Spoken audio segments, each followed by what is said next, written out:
Hello everyone, welcome to Gromore Academy guys. Myself Ravi Kumar, your quantity, aptitude and LRDA educator for CAT and other management.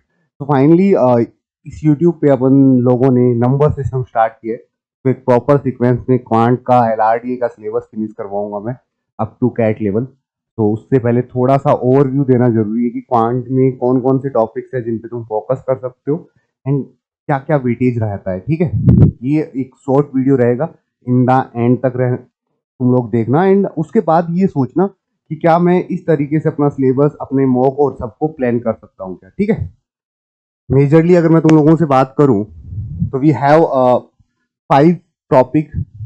पहला topic अगर तुम लोग देखोगे that's is arithmetic, algebra, number system, geometry, modern math.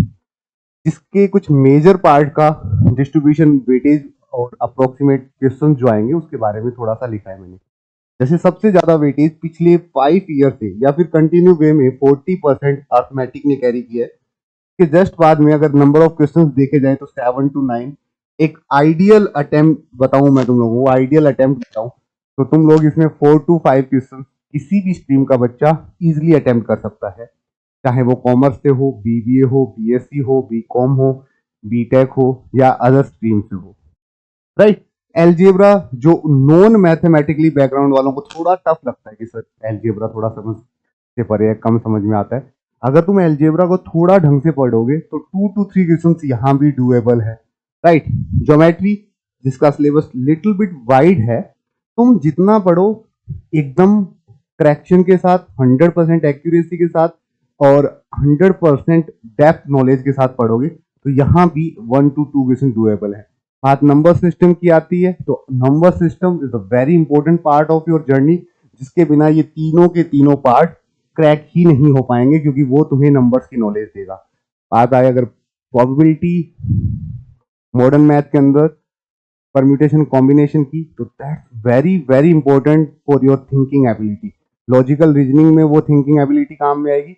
In future अगर तुम cat crack करते हो तो तुम्हारा सबसे इंपॉर्टेंट पार्ट होगा that's call your interview part, जिसके अंदर प्रोबेबिलिटी और परम्यूटेशन कॉम्बिनेशन के कुछ रूल और रेगुलेशन, कुछ ऐसे क्वेश्चंस तुमसे पूछे जाएंगे जो तुम पी एंड सी और प्रोबेबिलिटी से इजीली सॉल्व कर पाओगे। ठीक है, ये क्विक ऑब्जर्वेशन था क्वांट के बारे में। अगेन तुम लोगों को अगर मेरे से पूछो कि किस सीक्वेंस में पढ़ना चाहिए, देखो रिसेंटली कुछ बच्चों ने स्टार्ट किया प्रिपरेशन, क्योंकि ग्रेजुएशन एग्जाम तुम में से किसी के एंड हुए हैं, किसी के एंड होने वाले हैं। तो मेरा क्या मानना है, जहां से भी पढ़ो इस सीक्वेंस में पढ़ो। इस सीक्वेंस में क्या है, you have a knowledge of numbers, फिर सबसे इजीएस्ट पार्ट और सबसे ज्यादा वेटेज वाला पार्ट, फिर एलजेब्रा, फिर ज्योमेट्री एंड फिर मॉडर्न मैथ। इस पूरी सीक्वेंस को तुम लोग 100 डे में अपना सिलेबस फिनिश कर सकते हो। 100 डे के अंदर तुम अपना सिलेबस फिनिश कर सकते हो। राइट, फर्स्ट अप्रोच होनी चाहिए एज अ लर्नर, चाहे तुम सेल्फ स्टडी कर रहे हो, चाहे ऑनलाइन पढ़ रहे हो, ऑफलाइन पढ़ रहे हो, कहीं और से पढ़ रहे हो, तुम लोगों को फर्स्ट 100 डे में लाइव या रिकॉर्डेड अपना सिलेबस फिनिश करना ही है। दैट्स वाई तुम्हारे पास सफिशिएंट टाइम बच जाए 90 डे का, जिसके अंदर तुम अपने मॉक और मॉक एनालिसिस और अपनी जो एरर्स हैं, जो एरर्स रिपीट मोड में, उनको थोड़ा सा रिड्यूस कर पाओ और अपने स्कोर को थोड़ा बेहतर कर पाओ। ठीक है, जैसे सबसे पहले पार्ट की तरफ आऊं मैं, नंबर सिस्टम की। अगर तुम लोग इस वीडियो का प्लेलिस्ट देखोगे तो इस वीडियो के प्लेलिस्ट के अंदर, सॉरी वीडियो के डिस्क्रिप्शन के अंदर नंबर सिस्टम का प्लेलिस्ट मिल जाएगा, जिसको मैं सीक्वेंस में PYQ के साथ, मान लो 2017 से 2022 तक there is around 20 to 25 questions in number system, वो सारे भी मैं सीक्वेंस से करवा रहा हूँ, सो दैट आने वाले टाइम में तुम्हारी एक अच्छे लेवल पे प्रैक्टिस हो जाए। ठीक है, राइट। जैसे classification of number, very very important, property of number, number of factor, divisibility rule, ठीक है, remainder theorem, highest common factor, least common multiple, unit digit, factorial, ये सारे के सारे एक सीक्वेंस में अगर तुम पढ़ते हो तो तुम्हारा जो नॉलेज अबाउट क्वांटिटी एप्टीट्यूड वो अप हो जाएगा, जिससे तुम लोग आने वाले जो टॉपिक है, आने वाले जो सब टॉपिक है उसमें बेहतर कर पाओगे। ठीक है, again arithmetic, you know very well, मेरा हमेशा एक प्रोस्पेक्टिव रहता है अर्थमेटिक को लेके, you guys start with ratio and proportion या फिर परसेंटेज।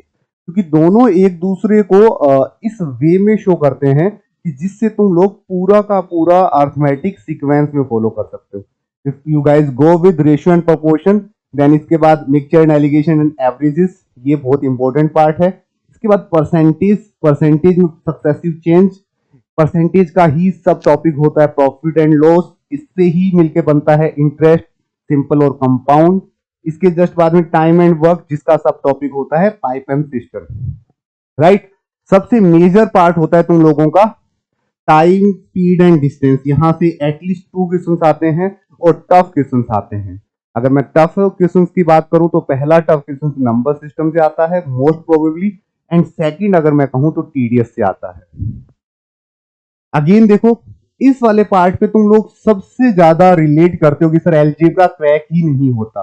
तो मेरा क्या मानना है कि कैट जो एग्जाम है, सबसे इंपॉर्टेंट, ध्यान से सुनना, कैट एग्जाम के अंदर ऐसा अगर कोई कहता है ना कि सर इतना पार्ट ऑफ सिलेबस कर लो काम चल जाएगा, नहीं। यहां पे मर्ज होके पूछा जाता है, अलग अलग जगह से अलग अलग कॉन्सेप्ट को मर्ज किया जाता है, फिर पूछा जाता है। तो तुम्हें एटलीस्ट सारे कॉन्सेप्ट आने चाहिए। उससे रिलेटेड क्वेश्चन हो सकता है तुम्हें कम आते हो या फिर उसके टफ क्वेश्चन ना बन पाए, बट तुम्हारी जनरल जो नॉलेज है अबाउट दैट टॉपिक वो एटलीस्ट कंप्लीट होनी चाहिए। It's a request to every non mathematical और मैथमेटिकली स्टूडेंट, कोई भी ऐसा सब टॉपिक या उसका सब कॉन्सेप्ट नहीं छोड़ के जाओगे जो तुम्हें ना आइडिया हो, क्योंकि उससे ही क्वेश्चन बनते हैं, ठीक है। आई थिंक क्लियर है। मैं ये कहना चाह रहा था जैसे लीनियर इक्वेशन के बेसिक फंडामेंटल्स पता होने चाहिए, हो सकता है टफ क्वेश्चन उन बच्चों से ना बने। जैसे क्वाड्रेटिक इक्वेशन के रूट के जो नेचर्स हैं वो पता होने चाहिए, क्या उससे क्या है तुम लोग जनरली और जो क्वेश्चन हैं वो बना पाओगे। अगर तुम्हें क्वाड्रेटिक इक्वेशन सॉल्व करना नहीं आता तो तुम लोग किसी भी टॉपिक के किसी भी सब टॉपिक में इजीली फंस जाओगे। तुमसे वहां पे एक्स के 2 रूट निकालने होंगे, वो नहीं निकलेंगे। तो इंपॉर्टेंट पार्ट है कि थोड़ा सा अवेयरनेस के साथ टॉपिक को पढ़े। हाँ, उसमें हो सकता है तुम ज्यादा अच्छे ना हो, बट एटलीस्ट तुम्हें उनका पता हो कि है क्या, ठीक है। जैसे फंक्शन एंड ग्राफ है, very very important. Sequence and series, AP GP HP, देखो ये वो सीरीज है, हो सकता है इस सीरीज के टफेस्ट क्वेश्चन तुमसे ना बने, बट क्या एपी का नॉलेज होना, एचपी का नॉलेज होना और जीपी का नॉलेज होना मैंडेटरी है? या इनके इनके जो जीएम एचएम एएम जो हैं, अर्थमेटिकल मीन, ज्योमेट्रिकल मीन, इनका नॉलेज होना जरूरी है भाई। इनसे रिलेट होके ही कुछ अर्थमेटिक के इजी क्वेश्चंस को टफ बनाया जाता है। तो मेरा मेन मोटिव क्या है, तुम एटलीस्ट उतना पढ़ लो जिससे ये टॉपिक एटलीस्ट तुम्हारा कवर हो जाए कि यार ऐसा ऐसा चलता है इसमें और ऐसे ऐसे इसके अंदर सीक्वेंस फॉलो होती है। ये वाली सीरीज जो होती है वो एपी को शो करती है, ये वाली जीपी को शो करती है, ये वाली एचपी को शो करती है, राइट। फिर उसके बाद अगर नेक्स्ट दिखा जाए लॉगरिथम, मैक्सिमा, मिनिमा, ठीक है, टाइप प्रॉपर्टी ऑफ फंक्शंस, फिर कोऑर्डिनेट ज्योमेट्री इसी के अंदर पार्ट में आती है। थ्योरी का पार्ट भी मैंने इंक्लूड कर दिया, वो तुम चाहो तो परसेंटेज के अंदर भी इंक्लूड कर सकते हो। बहुत लाइट वेट के हिसाब से आता है, मान लो इतना ज्यादा नहीं पूछा जाता, जिस लेवल का मैं तुम्हें एलआरडी में पढ़ाऊंगा उसमें काम चल जाएगा, ठीक है।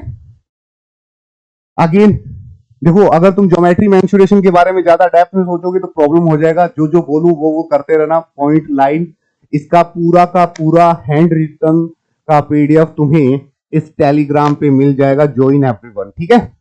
मैं जानबूझ के पीडीएफ अवेलेबल करवाता हूं ज्योमेट्री का, सो दैट तुम फोकस कर पाओ अपने कॉन्सेप्ट पे। लिखने में ज्यादा टाइम जाएगा तो कोऑर्डिनेट नहीं कर पाओगे अपने टीचर के साथ, ठीक है।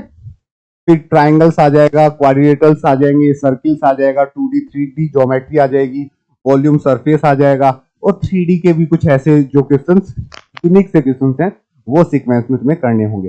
ज्यादा डेप्थ में उतरना मत, ज्योमेट्री बहुत बड़ा पार्ट है, और वैसे भी ज्योमेट्री 10th स्टैंडर्ड के बाद किसी भी स्टैंडर्ड में नहीं आता। तो जितना तुम लोगों ने पढ़ रखा है उतना ही तुम्हारे टीचर की नॉलेज में है, तो इतना ज्यादा वाइड सोचने की जरूरत नहीं है। जो 10th स्टैंडर्ड तक एनसीईआरटी है उससे बाहर क्वेश्चंस नहीं पूछा जाएगा, ठीक है। फिर आता है फैक्टोरियल जो सिखाया था, और combinations, permutations, circular permutation and probability. ये अपने आप में एक बच्चे की थिंकिंग एबिलिटी या फिर उसे किसी क्वेश्चन को क्रैक करने के लिए जो एबिलिटी चाहिए, माइंड का जो सेटअप चाहिए, वो ये टॉपिक बनाता है। ये अपने आप में सबसे इंपॉर्टेंट टूल है, दैट्स इट, ठीक है। अगेन अगर मैं तुम लोगों से बात करूं, फटाफट एक क्विक तुम लोगों को बता देता हूं कि कौन कौन से टॉपिक से नंबर ऑफ क्वेश्चंस क्या क्या आते हैं। जो टॉपिक वाइज वेटेज है ये अप्रोक्सीमेट है, कम या ज्यादा हो सकता है, ठीक है, ऐसे नहीं है कि सर यही यही होगा क्या ना। ये एक क्विक ऑब्जर्वेशन है लास्ट 5 ईयर का। 1 to 2 क्वेश्चन आते हैं एवरेज रेशियो प्रपोर्शन से, ठीक है। टाइम एंड डिस्टेंस से 1 to 2 आते हैं। एचसीएफ एलसीएम से रिलेटेड 2 क्वेश्चन आ जाते हैं। परसेंटेज प्रॉफिट एंड लॉस से रिलेटेड 2 क्वेश्चन हैं। सिंपल एंड कंपाउंड इंटरेस्ट से 1, नंबर सिस्टम से 2 to 3 क्वेश्चन, राइट। ज्योमेट्री और मेंसुरेशन से 4 to 5, Venn diagram and other topics जो है 2, लीनियर क्वाड्रेटिक इक्वेशन से 2, लॉगरिथम से 1 to 2। बाइनोमियल थ्योरम बहुत रेयर पूछी जाती है, बट तुम लोग चाहो तो इसे पढ़ सकते हो, मैं तुम्हें कहूंगा स्किप कर दो, कोई बड़ी बात नहीं है, स्किप कर सकते हो, ठीक है। Sets and indices and inequalities, that's very very important, easy questions आते हैं ऊपर वाले में। इनइक्वालिटीज को थोड़ा डेप्थ में पढ़ना पड़ेगा। परम्यूटेशन कॉम्बिनेशन से 2 क्वेश्चंस आते हैं, ठीक है। आई थिंक तुम लोगों को इतनी इतनी क्राइटेरिया अच्छे से आइडिया लग गए होंगे। कोऑर्डिनेट ज्योमेट्री को, ट्रिग्नोमेट्री को हटा देना, कोऑर्डिनेट ज्योमेट्री पे अगर फोकस करो तो इससे भी 2 क्वेश्चंस आ जाते हैं, ठीक है। होप सो कि यहां तक तुम लोगों को चीजें क्लियर हुई हैं। सिर्फ एक ही चीज पे फोकस करना है कि स्टार्टिंग के अब नेक्स्ट 100 डे में अपना सिलेबस फिनिश करो सीक्वेंस में, एंड उसके बाद every week at least 1 to 2 week mock दो, उसको सेल्फ एनालिसिस करो। और ये सारी चीज इसी चैनल पे होने वाली है, तुम लोगों को जस्ट सब्सक्राइब करना है। होप तो कि बहुत सी चीजें जो तुम्हारे डाउट में थी वो क्लियर हो गई है, और अपन फोकस्ड होके क्वांटिटी एप्टीट्यूड को क्रैक करेंगे। तो गाइस मिलते हैं जल्दी, तब तक के लिए बाय बाय, एनरोल कर लो। मिलते हैं नेक्स्ट क्लासेस के अंदर, नंबर सिस्टम कंटिन्यू करते हैं। Thank you so much.